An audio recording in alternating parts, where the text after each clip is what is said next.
The Vorthani Imperium had ruled the stars for 40,000 years. It controlled 12,000 worlds. Its fleets had crushed every species that ever stood against it. So when the Imperial scouts found a small blue planet in a quiet corner of the galaxy, they did not think much of it. The planet was called Earth. The species there called themselves humans. The scouts looked at them and laughed. These creatures had only just started traveling between their own planets. They had no large fleet. They had no empire. They were, by every Imperial standard, weak. The report went up the chain of command. It reached High Magnar Veshtul, one of the most respected commanders in the Imperium. He read it while drinking spiced wine in his command chair. He smiled. This would be an easy mission. A quick conquest. Maybe 2 months of work, then a long vacation on a pleasure world. Prepare the subjugation fleet, he told his officers. We leave at dawn. 800 warships left the staging system 3 days later. Each ship was the size of a city. Each one carried weapons that could crack a planet open. The fleet jumped through subspace and arrived in the Sol system on a Tuesday morning, Earth time. Veshtul expected the usual reaction: panic, fear, world leaders screaming at each other and trying to surrender first to save their own skins. He had seen it 1,000 times. The pattern never changed. But Earth did not panic. Instead, every screen on every Imperial ship lit up at the same moment. The humans had hacked into the Imperial communication system.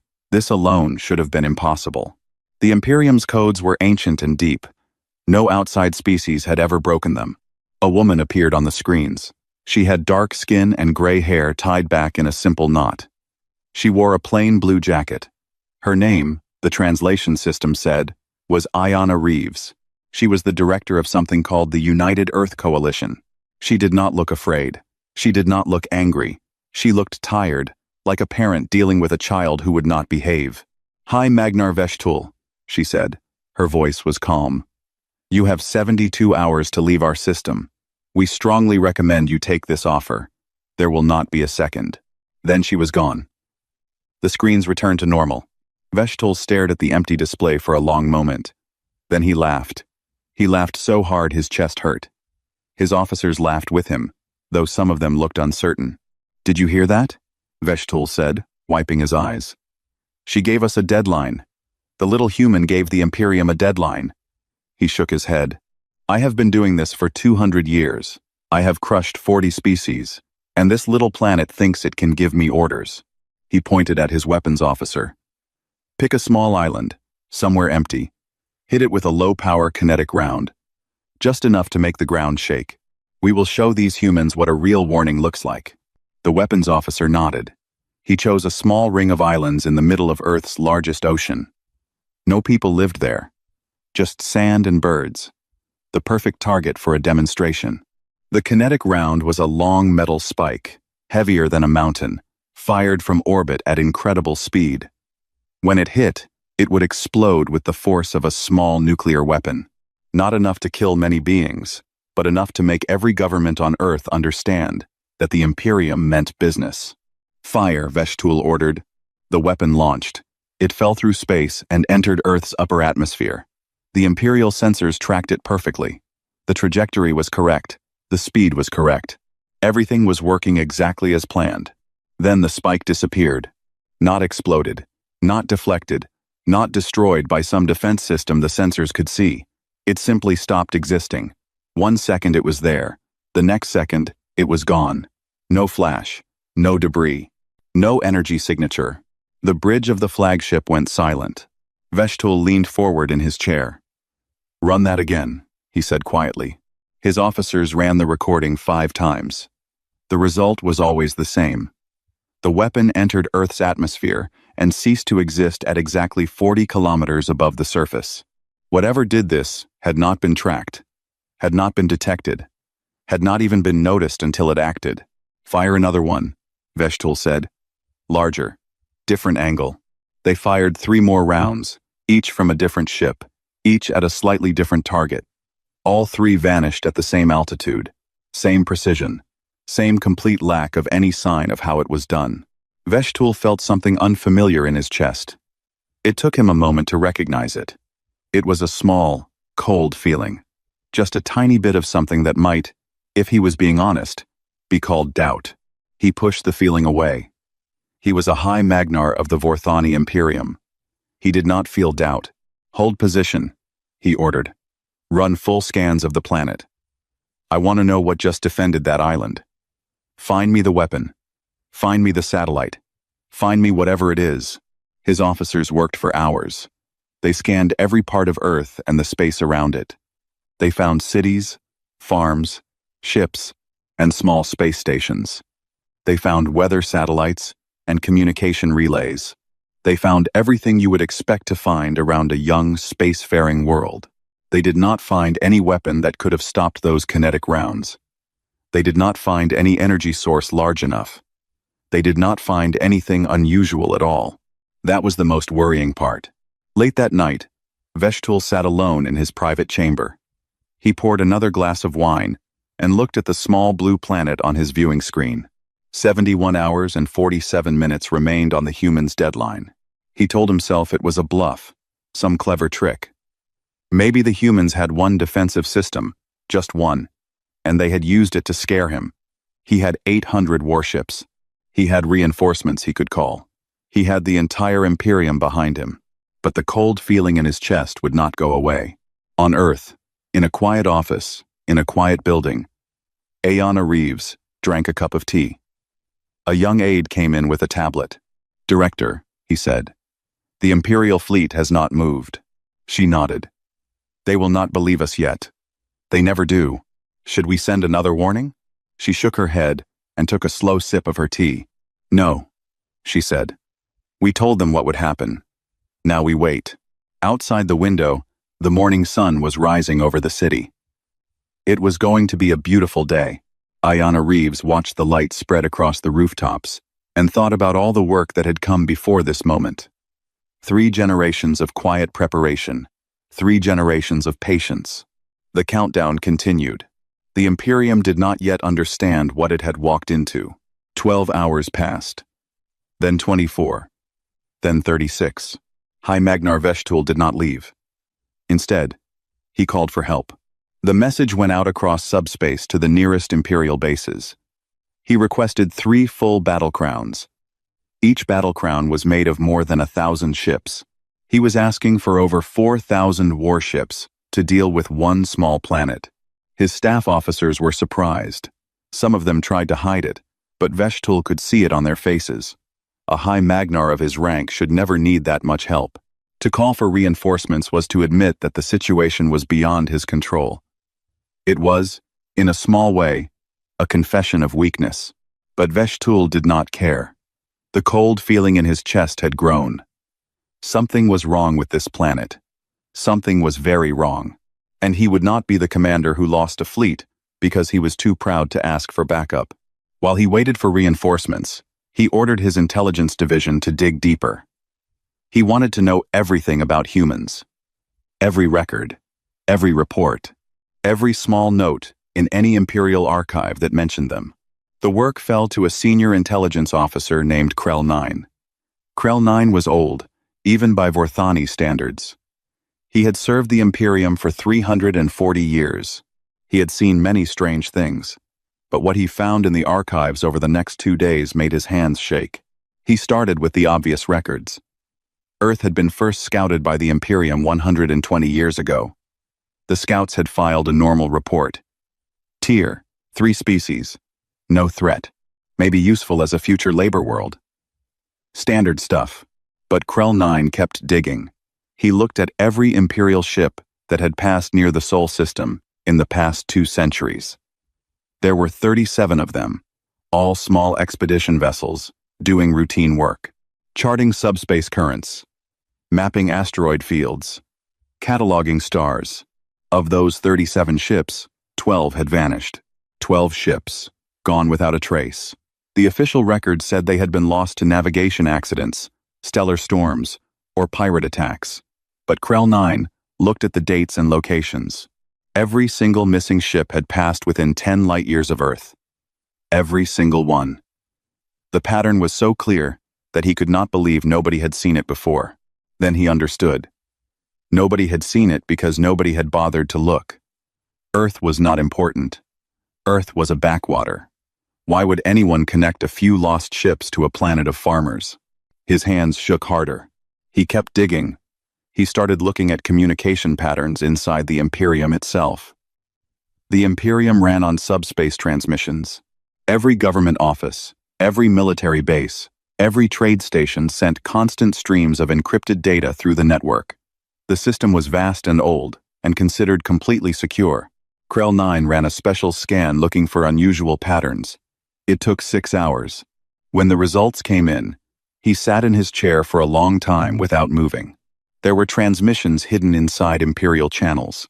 Thousands of them. They were small, clever, almost invisible. They used the Imperium's own subspace network to send messages between distant points. The transmissions had been happening for at least 50 years. When he traced the pattern, he found something even worse. The hidden messages were going to and from Imperial core worlds. The capital, the military headquarters, the royal palace itself. Whoever was sending these messages was already deep inside the Imperium. They were not trying to break in. They were already there. And the message structure, when he ran it through his analysis tools, matched the data patterns of one species and one species only. Umans. Krell 9 stood up and walked out of his office. He went straight to High Magnar Veshtul's command room. He did not stop to make an appointment. He did not knock. "Sir," he said, "we have a problem." He laid out everything he had found. The missing ships, the hidden transmissions, the fact that humans had been moving quietly through Imperial space for at least half a century. They had not been hiding from the Imperium because they were afraid. They had been hiding because they were preparing. Veshtul listened without speaking. When Krell 9 finished, the High Magnar looked at his oldest intelligence officer for a long time. "How long?" Veshtul finally asked. "How long have they known about us?" "At least 70 years, sir," Krell 9 said. "Maybe longer. Long enough that they have placed agents on every important world we control. And we never noticed. We never noticed." Veshtul nodded slowly. He turned to look at Earth on his viewing screen. The little blue planet did not look like much, but he was beginning to understand that this had never been a fair fight. The humans had been studying the Imperium for generations. The Imperium had only learned the humans existed 5 years ago. While Veshtul was having this difficult conversation, far across the galaxy, a young man named Theo Whitford was sitting in a small bar on a neutral trade station. Theo was 28 years old. He had short brown hair and a friendly smile. He worked as a junior diplomat, the kind of unimportant person nobody bothered to watch closely. His drink sat untouched in front of him. He was looking at his communicator. A small notice had just appeared on the secure channel. It said only, "Imperium has committed. Earth confronted. Awaiting your response." Theo took a long breath. He had trained for this moment for 10 years. He had never quite believed it would actually happen. Part of him had hoped it would not. He typed a single line back. "Begin Protocol Viridian." Then he deleted the message, finished his drink, paid his bill, and walked out of the bar. He had work to do. So did about 3,000 other humans, scattered across every important world in the Imperium. They had been waiting a long time. The signal had finally come. Back in the Sol system, the 72-hour deadline ran out. High Magnar Veshtul made his decision. The humans had embarrassed him. They had shown they had some kind of advanced defense, but he still had 800 warships. He still commanded the most powerful fleet in this part of the galaxy. He would not retreat. He would not be the High Magnar who ran from a tier, 3 species. "Prepare for full bombardment," he ordered. "Target their main cities. We end this now." The command went out. Across 800 warships, weapons officers prepared their kinetic rounds, plasma cannons, and missile batteries. Every weapon was charged. Every target was selected. Veshtul gave the final order. Fire. Nothing happened. The weapons did not jam. They did not malfunction. The officers all reported the same thing, in tones of growing confusion and fear. Their weapons were times empty. Every kinetic round, every missile, every plasma cell. The ammunition was simply times gone, as if it had never been loaded, as if it had never existed at all. A new transmission appeared on every screen. It was Ayanna Reeves again. She still looked tired, but now she also looked a little sad. "That was the warning," she said. "The repercussions begin now." The screen went dark, and somewhere in the depths of his chest, High Magnar Veshtul finally understood that he had brought his fleet to the wrong fight. The repercussions did not look like war.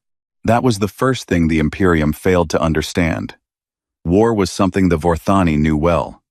War was fleets clashing in space. War was cities burning. War was loud and bloody and full of glory. Every Imperial commander had been trained for war. But the humans were not making war. They were doing something else. Something the Imperium had no name for and no defense against. It started small. In the first hour after the deadline passed, an Imperial subspace relay station in Sector 12 simply went dark.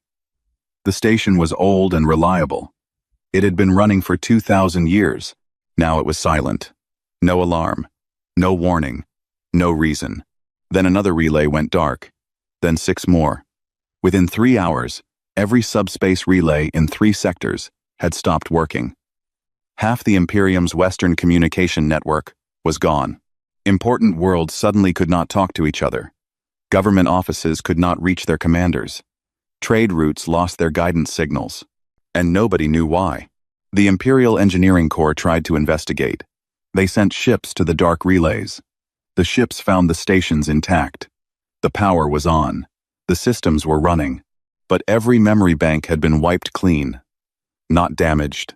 Not hacked. Just times empty. As if the relays had never carried any data at all. While the engineers were still scratching their heads, the Royal Treasury on Vorth Prime sent an emergency message to the Emperor. The Treasury held the wealth of the Imperium, 40,000 years of gold, rare metals, and quantum-locked currency.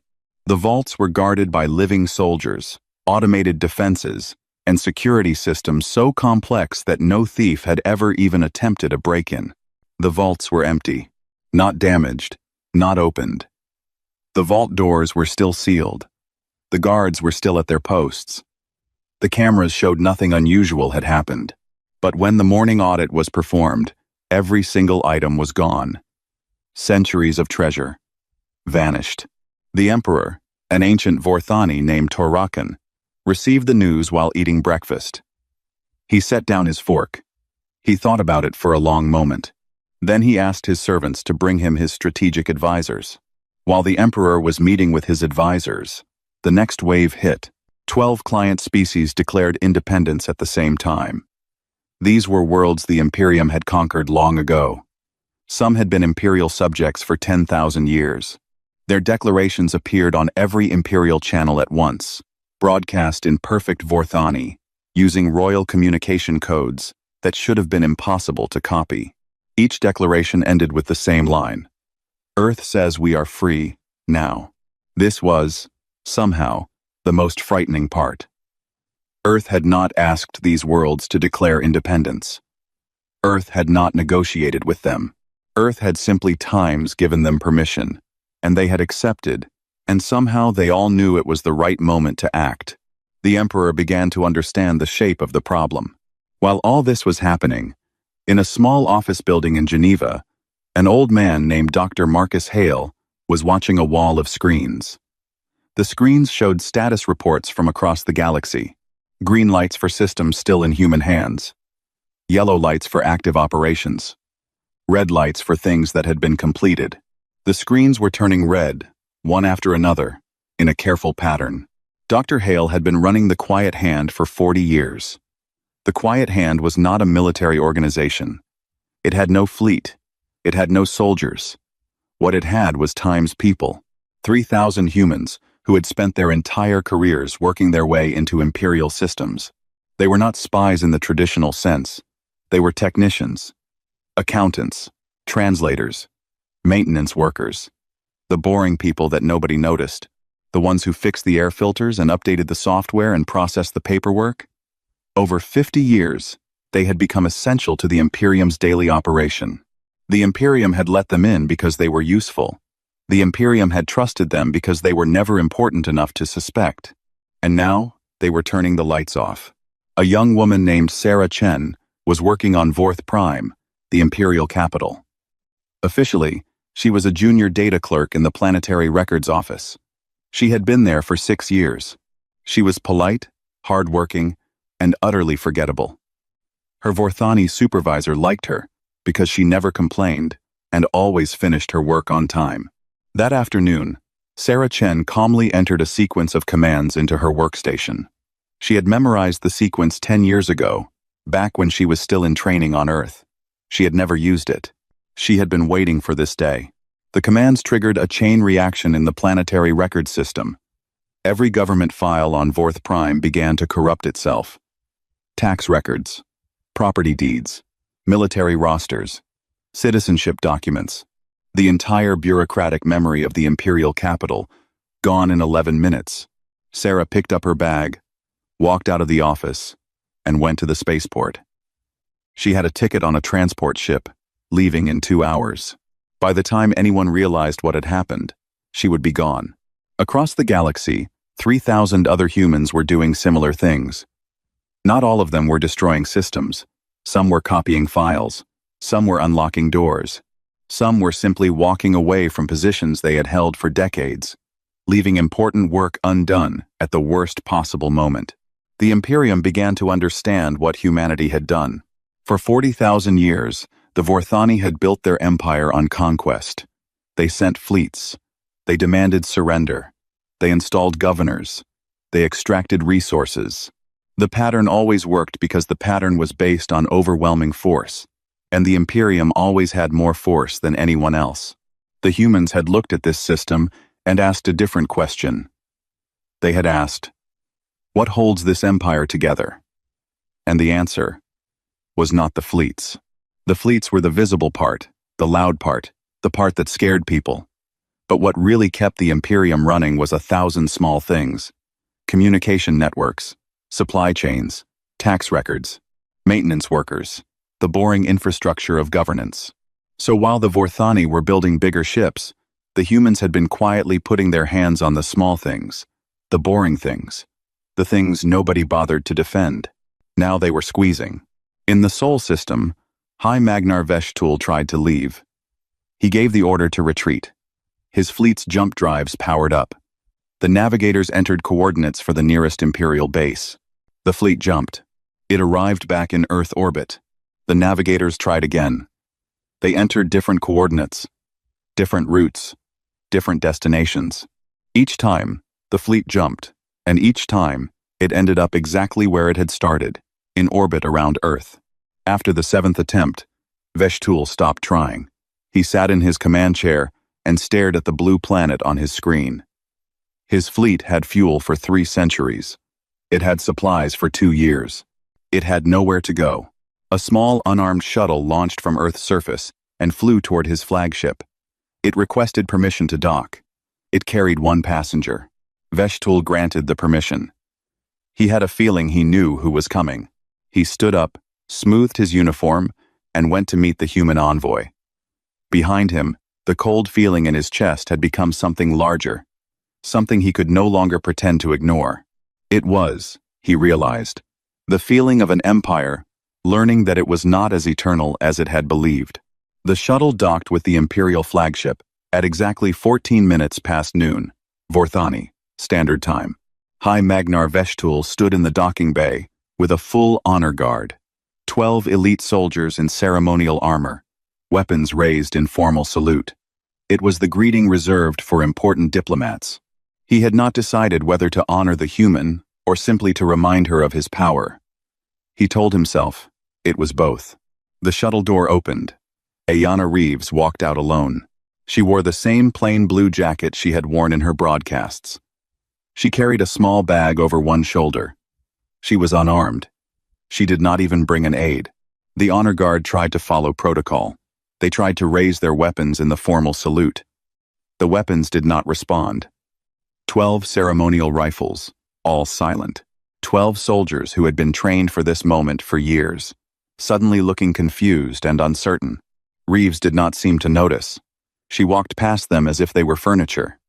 She nodded politely to Veshtul. "Hi, Magnar," she said. "Thank you for seeing me. Shall we talk somewhere private?" Veshtul led her to his war room.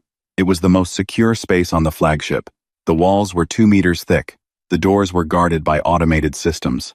The room was designed so that no enemy could ever reach it. He gestured for her to sit. She sat. He sat across from her. She set her small bag on the table and took out a single object. It was a clear crystal, about the size of a thumb. She placed it carefully between them. "This is for you," she said. "Or rather, for your emperor. I will explain what is on it. But first, I would like to talk." Veshtul looked at the crystal. It looked very ordinary. He had no idea what it contained. "Talk then," he said. His voice came out harder than he had meant. Reeves nodded. She folded her hands on the table. "My species does not want an empire," she said. "We never have. We looked at what your people built, and we did not want anything like it. We do not want to rule other worlds. We do not want tribute. We do not want to make other species into our servants. We just want to be left alone." Veshtul opened his mouth to speak.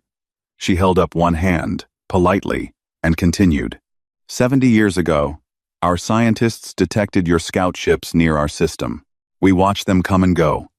We listened to their transmissions. We learned your language and your codes. And we made a decision. We decided that one day, your Imperium would come for us, the way it had come for so many others. We could not match your fleets. We could not build warships fast enough. So we chose a different path. She tapped the crystal lightly with one finger. We sent our people out. Quiet people. Ordinary people.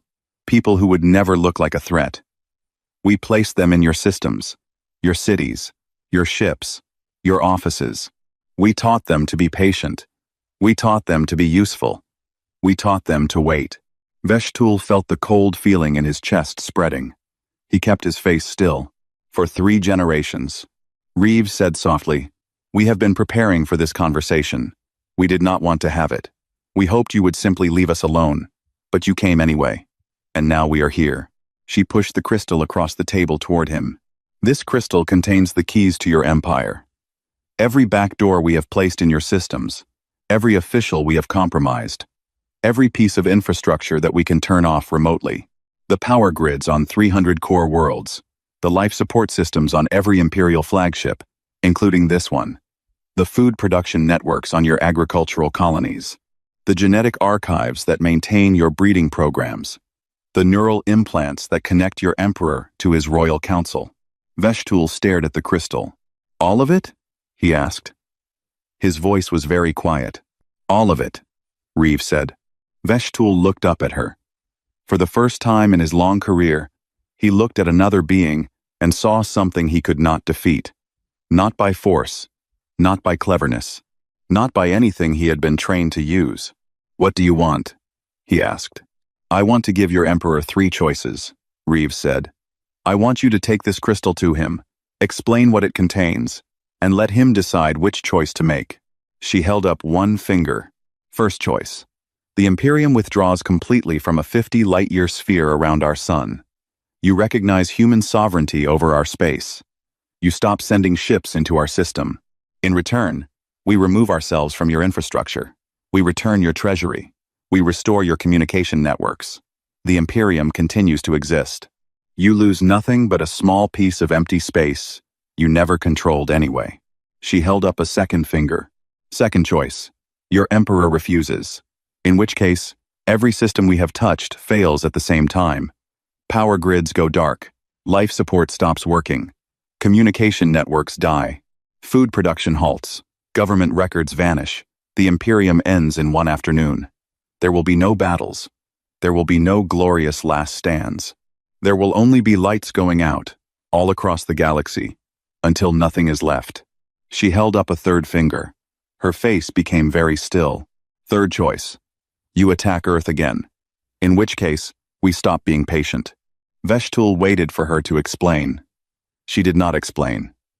She simply lowered her hand and watched him with calm, dark eyes.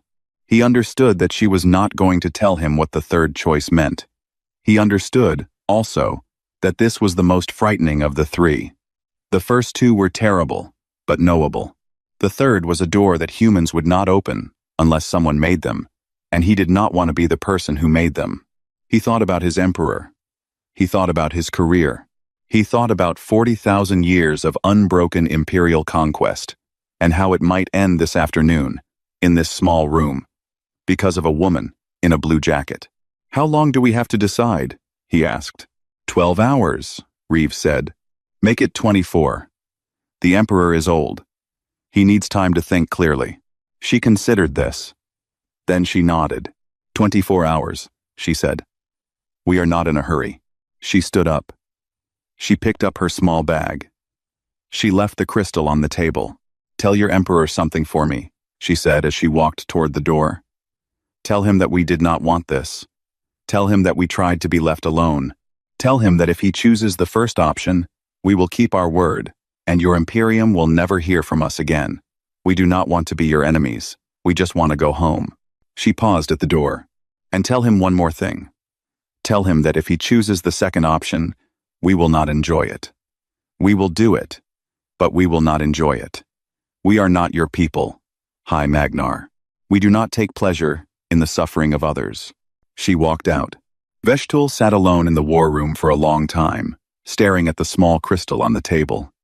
Then he picked it up, very carefully, and went to find a long-range communicator. He had a difficult message to send to his emperor. Emperor Torrakan received the crystal at the start of his evening meal. He was sitting in his private dining hall, eating quietly with his oldest advisor. The room was small by royal standards, with high windows that looked out over the capital city. The emperor preferred to eat without ceremony when he could. He was 412 years old, and ceremony had stopped impressing him long ago. A messenger brought the crystal in a sealed metal case. Veshtul's report came with it, transmitted by long-range subspace beacon. The emperor read the report carefully. He examined the crystal. He listened as his technicians explained what was on it. When they finished, he sat in silence for several minutes. His advisor, a woman named Kelshara, who had served 3 emperors, did not interrupt him. She knew his thinking face. Finally he spoke. "How many of our worlds have they touched?" he asked. "All of them, Your Majesty," the senior technician said. "Every world we control. Every important system. Every piece of critical infrastructure. And we never noticed. We never noticed." The emperor nodded slowly. He looked out the high windows at his capital city. The lights were beautiful in the evening. They had been beautiful for 40,000 years. He thought about all those lights going dark. "Send my response," he said quietly. "I choose the first option. We withdraw." His advisor leaned forward in surprise. "Your Majesty, perhaps we should consider—" "There is nothing to consider, Kelshara." His voice was tired, but firm. "The humans have already won. They won before we knew there was a war. The only question is whether the Imperium continues to exist, or whether I become the last emperor of the Vorthani because I was too proud to admit I had been outmaneuvered." He turned to look at her. "I am old. I have ruled for 200 years. I will not be the one who ends our empire over a piece of empty space." He stood up from his chair. "Send the order. Withdraw all forces from the Sol exclusion zone. Recognize human sovereignty. Begin the formal ceremony at dawn. I will deliver the recognition speech personally." Kelshara bowed. She left to carry out his orders. The emperor stood alone at his high window for a long time, watching the lights of his city and thinking about how the future would judge him. The withdrawal began the next morning. 800 warships left the Sol system. They jumped to coordinates that worked properly this time. High Magnar Veshtul did not look back at Earth as his fleet departed. He did not want to see it ever again. True to her word, Ayanna Reeves kept her side of the agreement. The royal treasury was returned. The communication relays came back online. The hidden human agents began to leave their positions across the Imperium. Some stayed for a few weeks to help with the transition, training their replacements politely, before quietly resigning and going home. Others left immediately, packing small bags and boarding civilian transports without saying goodbye. The 12 client species that had declared independence were not punished. The emperor had decided, after the events of those terrible days, that perhaps the Imperium had been holding too tightly to too many worlds for too long. He opened formal negotiations with each newly independent world. Some chose to remain part of a looser imperial federation. Some chose full freedom. None were attacked. None were reconquered. The galaxy noticed. For the first time in 40,000 years, the Imperium had let a world go without a fight. Other client species took notice. Other movements began. The Vorthani Imperium did not collapse, but it became something it had never been before. Smaller, quieter, gentler. This was, perhaps, the deepest revenge of all. The humans had not destroyed the Imperium. They had simply made it possible for the Imperium to be less terrible. Earth, meanwhile, did exactly what Ayanna Reeves had said it would do. Nothing. Humanity did not build a great fleet. It did not declare itself the new power in the galaxy. It did not demand tribute from anyone. It did not even celebrate much. There were a few quiet ceremonies, mostly to honor the people who had spent their entire lives in the quiet hand. But there were no parades, no conquering speeches, no flags planted on alien worlds. Humans simply went home. The agents who had served in Imperial space returned to Earth. Most of them retired. They had given decades to their work, and they were tired. They wrote books. They taught at universities. They started small businesses. Some of them missed the lives they had built among aliens, and they returned later as ordinary travelers, but as themselves now, not as hidden operators. The Quiet Hand officially disbanded. It also, unofficially, did not. Some habits, the leadership decided, were wise to keep. A new generation of quiet, ordinary humans began their training, just in case. Just because the galaxy was a large place, and humanity might need such people again. They did not target the Imperium this time. They simply spread out, learning, listening, and being useful. Years passed. Then decades. The galaxy adjusted to its new shape. Trade routes reformed. New species made first contact. The story of what humans had done to the Imperium became a kind of legend, told in spaceports and on long voyages, traded between sailors and merchants. Some versions were accurate. Many were exaggerated. Most ended with the same warning. If you see a human, be polite to them. Humans noticed this and were quietly amused. They did not correct the legends. They did not deny them. They just smiled and continued doing their boring, useful work, fixing engines and translating documents and processing customs forms, the way they had always done. 40 years after the Earth incident, an old Vorthani scholar named Krell 9 stood in front of a class at the Imperial War College. He had retired from intelligence work decades ago. Now he taught history to young officers. He was very old, even by his own people's standards. His fur had gone white. His voice was soft, but his mind was still sharp. A young cadet raised his hand. "Professor," the cadet said, "what was the great lesson of the Earth incident? Was it about military preparedness? About intelligence gathering? About the dangers of underestimating new species?"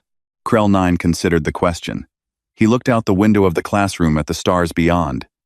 He thought about all the things he could say. The clever lessons. The strategic principles. The careful analysis. He decided to say none of those things. "The lesson," he said quietly, "is that some species ask to be left alone. And when they do, for the love of every god your people have ever named, you leave them alone." The cadet looked confused. "But surely there is more to it than that, Professor. Surely we should learn how to defend against another species like the humans, in case we meet one?"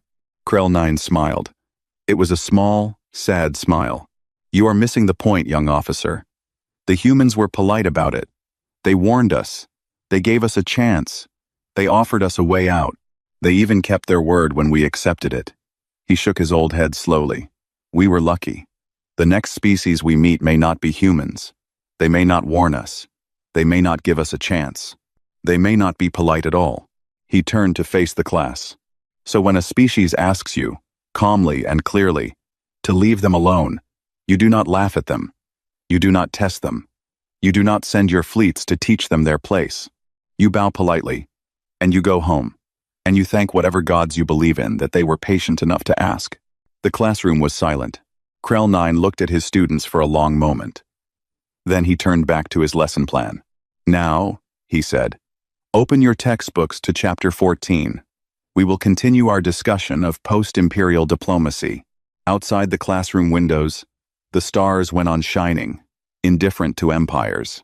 Far across the galaxy, on a small blue planet in a quiet system, humans went about their day. They worked, they argued, they laughed, they made dinner, they watched the sun go down. They lived their ordinary lives in the way they had always wanted to live them. They were left alone. That was all they had ever asked for.